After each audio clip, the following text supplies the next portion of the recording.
Dejan will not play tonight. His status hasn't changed. He's day-to-day. He skated this morning.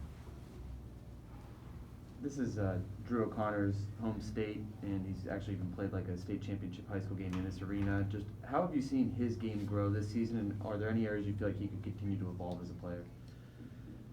Well, I think his game's grown a lot. You know, he came into training camp in terrific shape. I think he had a great offseason.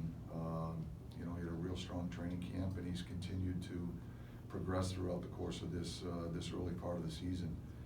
I think he's improved in so many aspects of his game, his whole overall game. I think it starts with his mindset and his confidence level coming into this year. I think is at a different level than it was a year ago. You know, he knows what to expect.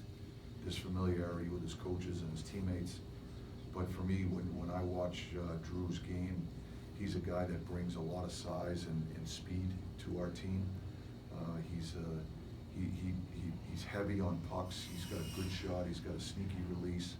I think he's got some scoring touch to him. So regardless of where we play him, if we play him in our bottom six, he brings an offensive dimension to the line. He brings a speed element to the line.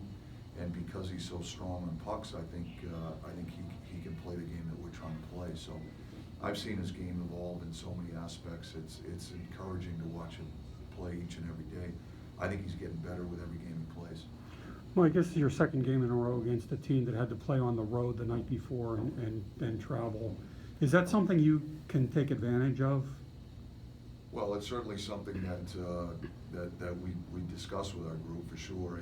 It's when you catch teams like that and the schedule works in your favor, you've got to try to have a good start. And you got to try to put heat on teams early when you have the opportunity to. You know, sometimes the schedule works for you, sometimes it doesn't. That's the nature of this league. There are times when it works against us as well. We've got to try to maximize the opportunities when it works for us. Mike, do you look at this 3-game set before the Christmas break, 3 Metro games, any more importance added to that, being that they're all divisional games? Well, I don't know if there's any more importance, you know. I always love that question that you guys ask me, you know, is this the biggest game of the year, or is this a big game? Yeah, and my response to it is always the same, yeah, this is the biggest one until the next one, and then that one's the biggest, you know. I just think that's the nature of the league today with the parity in the league. Every game is so important, every point in the standings is so important. We're certainly not overlooking it. We've talked here over the last week or so just about this window of opportunity that we have with the games leading up to the Christmas break, and we're trying to maximize this window. And this, you know, so now we're down to 3. You know, as I always say to you guys, we're not going to get ahead of ourselves. We're going to look at that one right in front of us, but we have had that discussion just taking a look at the big picture and trying to make sure that we maximize this opportunity that we have. Mike, I think we have to address the elephant in the room. Why can't the Steelers stop the run? I wish I had an answer.